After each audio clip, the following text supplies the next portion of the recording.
bersama dengan Siang Eka Asmara Wati. Nah, beliau adalah ketua atau senior di Pemkari.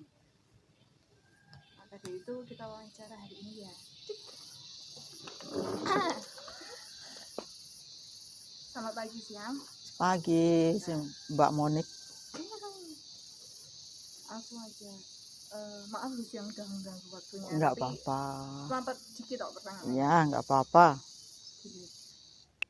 Singkat cerita Siang mengikuti karate itu kapan, terus gimana? Pokoknya singkat cerita awalnya tuh seperti apa? Oh, ya, awalnya karena saya pribadi itu senang dengan olahraga bela diri.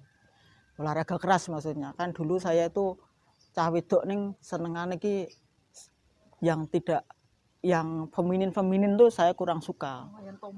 Pokoknya yang olahraga sing menantang itulah.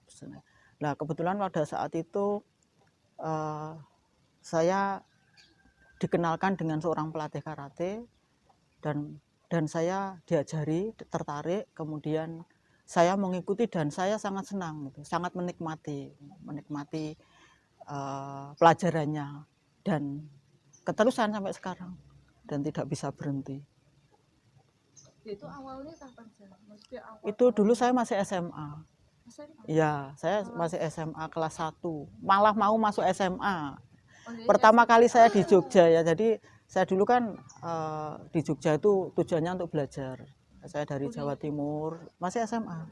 Jadi lulus SMP ya. Lulus SMP itu saya sekolah di Jogja, diajak keluarga ke Jogja, kemudian diajari, ya maksudnya disuruh membantu kegiatan beliaunya di Jogja. Kemudian setelah di sini diajari, termasuk diantaranya diajari bela diri itu. Awal SMA ke Jogja, sekolah SMA juga, sama belajar bela diri. Ya. Jadi keinginan memang pada saat itu beliaunya menyampaikan gini, Pak Di, saya itu, kamu tak ajarin, kamu perempuan, tidak selamanya bisa kami yang tua ini bisa melindungi kamu. Jadi belajarlah bela diri untuk melindungi dirimu sendiri gitu. Pada saat itu tidak ada keinginan apapun, inginnya bela diri toh, belajar gitu ya. Jadi saya tidak ingin jadi apa, tidak jadi apa, yang penting aku melu bela diri, cuma itu toh. Enggak ada niatan lain-lain. Terus kan dulu itu kan udah ada karatenya. Bedanya karate zaman dulu sama zaman sekarang. Untuk pembinaannya ya. Pembinaannya jelas sangat keras zaman dulu. Ya. Dulu itu pulang itu kalau tidak biru herem, sikile itu korung marem gitu loh. Jadi datang itu sudah diadu karena memang yang pertama untuk dulu bukan untuk olahraga, untuk bela diri memang. Jadi pertama yang dilihat mentalnya dulu. Masuk arena, masuk dojo itu didusek karo seniore, wani ora gitu. Iya, zaman dulu saya pertama kali sabuk putih itu diadu sama sabuk coklat dan saya berani. Saya tidak takut, tapi bukan karena saya enggak, memang saya tuh tidak punya takut gitu loh. Saya memang enggak punya takut. Wes pokoknya sapa bae lah. Walaupun disikat langsung wuk gitu, langsung keluar air mata, walaupun hati ini enggak pengen nangis, tapi pada saat itu air mata keluar sendiri. Aku heran loh, aku kok bisa nangis gitu loh. Ternyata menahan rasa sakit itu membuat orang menangis gitu loh. Pikir saya begitu. Sejak saat itu saya punya keinginan pribadi ya. Bagaimana caranya supaya saya bisa mengalahkan orang itu gitu. Wah gitu aja, cuman gitu aja. Niatan saya cuman itu. Jadi niatan yang nafsu saya itu cuma nafsu pengen menang gitu loh, bukan kepengen juara, itu bukan. Pengen menang. Kalau zaman dulu nek kerengan menang gitu. Wah, bukan juara di pertandingan, karena zaman dulu itu sangat sulit mencari event. Jarang sekali, sekarang kan setiap minggu, setiap hari ibaratnya kalau kita mau mengikuti kegiatan banyak sekali. Zaman dulu tuh hanya kejuaraan perguruan sama kejuaraan Forky. Event terbuka jarang, dan itu mau ada event misalkan, mau ada kejurnas Lemkari gitu ya. baru kita adakan kejurda Lemkari. Nanti atlet-atletnya yang juara, misalkan 1 bulan atau 2 bulan sebelum pelaksanaan kejurnas itu diadakan seleksi dengan kejuaraan. Jadi caranya dengan kejuaraan, kejurda gitu. Nah, nanti diambil kelas-kelasnya itu, yang juara itu diambil untuk mengikuti kejuaraan nasional gitu. Nah, terus yang juara nasional itu biasanya nanti dimasukkan di event-event yang bersifat porki gitu. Jadi jarang sekali. Dulu latihan yang paling utama, makanya anak zaman dulu tidak tersalur hobinya ya main kerengan. Karena mereka tidak seperti sekarang. Sekarang kan dibina beneran. Dulu enggak, pelatih medit zaman dulu itu. Pelatih ngajari kata, misalkan sabuk putih ya kata siji loro, ya udah itu tok materinya, enggak ada tambahan. Enggak ada tambahan, komite ora bakal diulang. Tapi saya dulu kan memang kebetulan pelatih saya itu memang senang berantem. Jadi saya dimasukkan di dojo itu langsung, kamu berani sama siapa? Saya tantang sabuk coklat. Saya berani sama ini, berani. Padahal dia itu cowok, sabuk coklat senior. Saya berani. Saya diduk gitu langsung keluar air mata tadi. Ya semacam itu, hanya pengalaman, dan itu menjadi motivasi bagi saya. Ternyata di karate itu nomor 1 memang mental.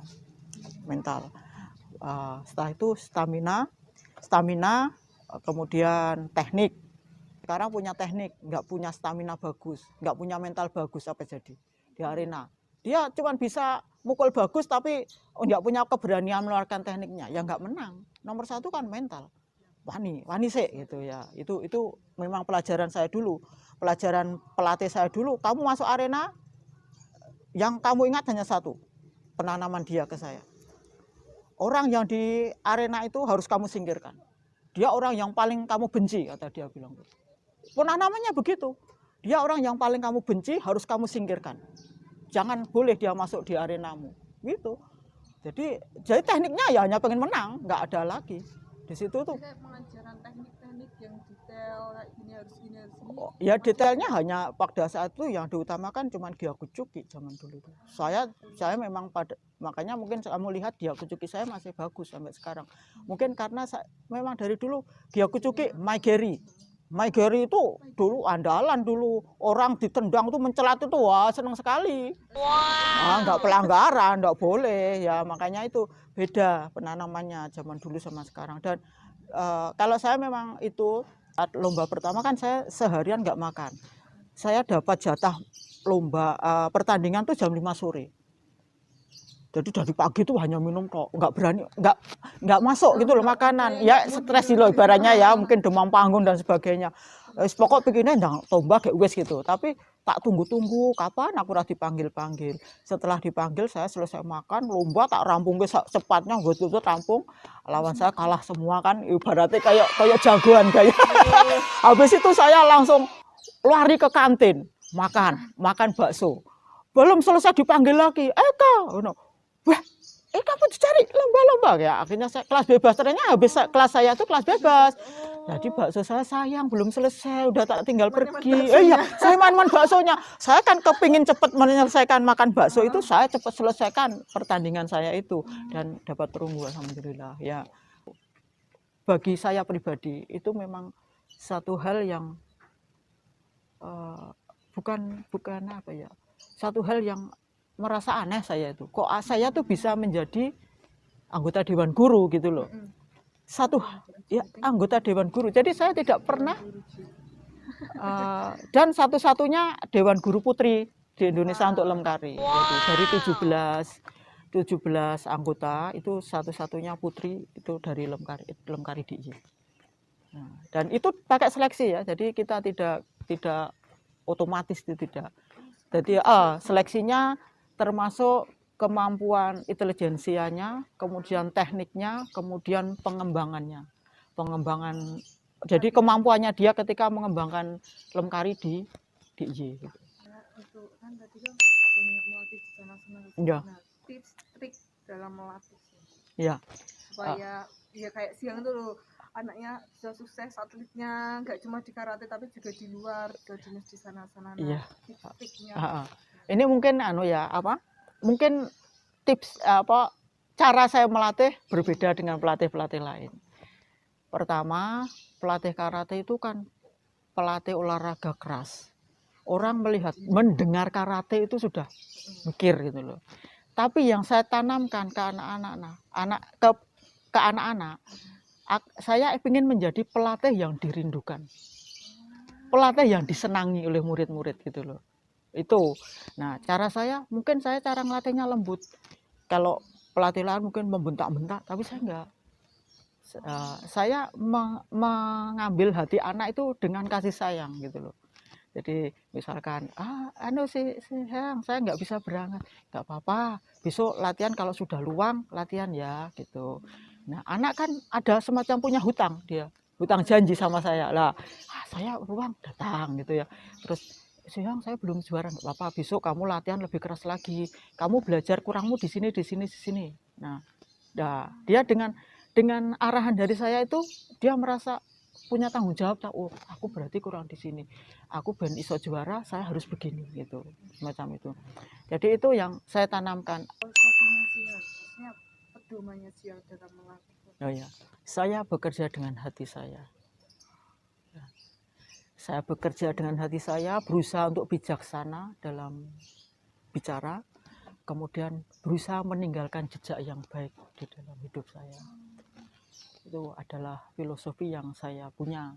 Jadi saya selalu mengerjakan sesuatu itu dengan hati, tidak setengah hati. Kalau setengah hati lebih baik saya tidak usah, karena itu akan menyiksa saya dan tidak menghasilkan sesuatu sia-sia, percuma. Jadi itu yang saya tanamkan di diri saya, kerja dengan hati, berkata bijak, kemudian meninggalkan jejak yang baik. Semoga. Kerja dengan hati. Ya, itu. Nah, ini terakhir sih ya.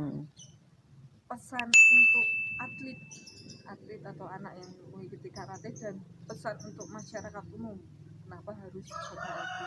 Oh, iya. Khususnya Lemkari. Ya, untuk atlet-atlet Lemkari khususnya ya, hanya satu yang membuat kalian berprestasi.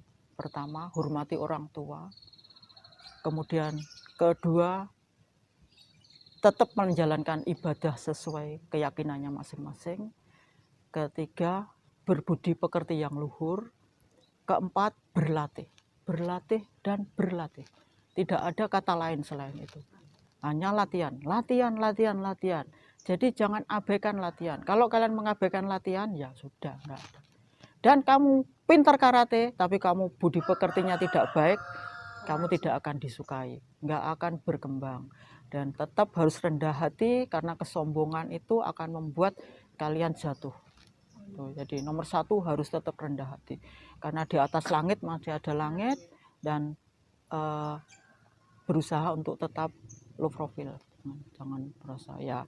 Kemudian untuk masyarakat umum, saya himbau putra-putrinya jangan segan-segan untuk diikutkan karate, khususnya di Lemkari, karena di karate itu banyak sekali ilmu yang bisa didapat.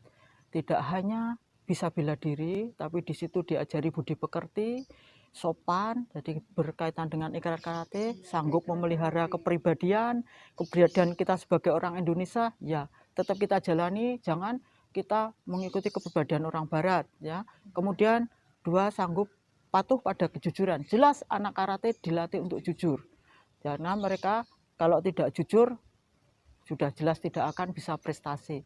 Pertama, misalkan dia melakukan push up, lakukan, jangan bohongi dirimu. Kalau kamu membohongi dirimu berarti kamu prestasi mah sudah nurun. Ya itu kan 100 kali, lakukan 100, jangan diurangi. Lah nanti kalau dikurangi orang sido juara. Ya gitu. Ketiga, sanggup mempertinggi prestasi ya. Prestasi itu tidak hanya berupa medali, tapi termasuk kepribadian, termasuk patuh pada orang tua. Jadi semakin bagus pribadinya, semakin marif, semakin bijaksana, semakin tidak emosional gitu, macam itu. Kemudian menjaga sopan santun. Jadi sopan, anak karateka harus sopan. Sopan kepada semua orang, hormat kepada yang lebih tua, sayang dengan yang lebih muda. Kemudian yang paling sulit, dan ini adalah yang topnya, nah, sanggup menguasai diri. Itu paling berat. kita harus bisa, ilmu kita tidak boleh sembarangan kita pakai, hanya pada saat-saat tertentu dan pada saat dibutuhkan. Bisa bela diri petita peliti nindalan dimusuhi wong, jadi tidak bisa menguasai diri. Jadi kita pakai hanya untuk melindungi diri kita, untuk kesehatan kita, untuk kepribadian kita. Itu saja. Tuh, ya, jadi mohon bapak-bapak, ibu-ibu semuanya, mari kita bergabung di Lemkari. Banyak sekali dojo-dojo kita di seluruh Indonesia, khususnya di DIY itu sudah banyak sekali. Dan di sini adalah yang saya tempati ini adalah dojo BTP 91, banyak melahirkan, dan dojo tertua di Lemkari Gemilang. Nah, dan banyak melahirkan atlet-atlet yang bertaraf nasional. Untuk internasional nanti bertahap, nanti jatahnya yang muda-muda ini. Semoga nanti saya tetap diberi panjang umur, diberi kesehatan, bisa tetap membina generasi muda ini supaya mereka bisa lebih baik, lebih tinggi prestasinya. Terima kasih waktunya ya. Terima kasih Siang. Sekian teman-teman, tadi wawancara dengan Siang Eka. Banyak sekali ilmu yang didapat, khususnya pengalaman yang menarik. Nah, pengalaman yang menarik tadi, menunaikan kewajiban harus sabar, harus penuh hati. Masih Siang atas Ya, merepotkan. tidak apa-apa. Terima kasih banyak. Mudah-mudahan ilmu yang kita bagikan ini nanti bermanfaat untuk semua orang, khususnya anak-anak Lemkari. Ya, terima kasih. Ya.